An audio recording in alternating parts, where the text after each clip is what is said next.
One Piece telah memperkenalkan banyak alur cerita selama bertahun-tahun.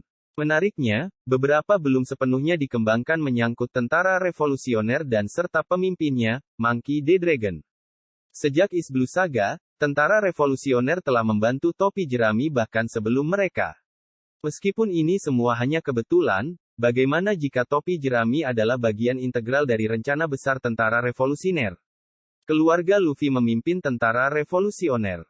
Luffy telah diselamatkan oleh tentara revolusi berkali-kali sepanjang petualangannya. Yang pertama kembali selama busur, log tahun awal. Saat melarikan diri dari Kapten Smoker dari Angkatan Laut, Luffy dan krunya hanya berhasil kabur berkat bantuan orang asing misterius dan kebetulan adalah ayah Luffy sendiri, Monkey D. Dragon.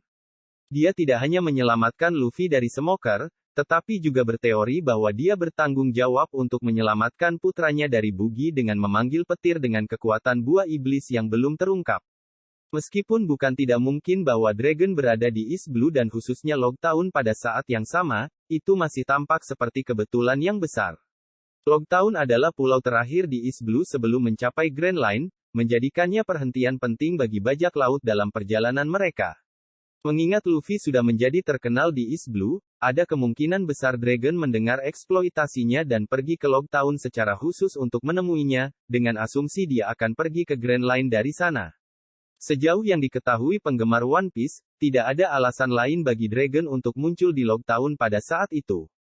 Jadi kemungkinan dia ada di sana untuk melihat dan berpotensi membantu putranya.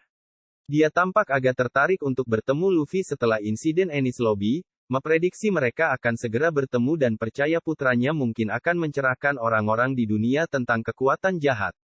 Demikian pula, Luffy diselamatkan oleh revolusioner lain selama busur, Dressrosa, kali ini kepala staf dan komandan kedua Sabo, yang juga merupakan saudara laki-lakinya yang telah lama hilang.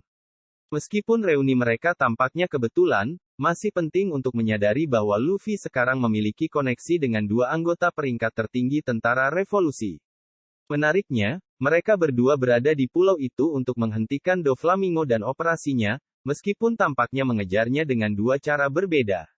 Meskipun interaksi mereka tidak terasa direncanakan, itu menunjukkan bahwa tindakan topi jerami dan revolusioner terkait dalam beberapa cara. Beberapa di antaranya ketika Kuma menolong seluruh kru kemudian Ivankov juga melakukan hal yang sama. Tentara revolusioner ini juga memiliki ketertarikan khusus dengan Nico Robin. Seperti yang penggemar lihat dalam manga terbaru One Piece, Dragon bertekad untuk meneruskan tekad Ohara. Pada akhirnya, tentara revolusioner memiliki dampak besar pada topi jerami di sepanjang cerita One Piece. Ada hubungan yang jelas antara kedua kelompok yang jauh lebih dalam dari hubungan darah pemimpin masing-masing. Tentara revolusioner tampaknya banyak berinvestasi dalam topi jerami dan telah berusaha keras untuk membuat mereka sekuat mungkin dan melindungi mereka di setiap kesempatan, meskipun alasan di balik ini masih belum jelas.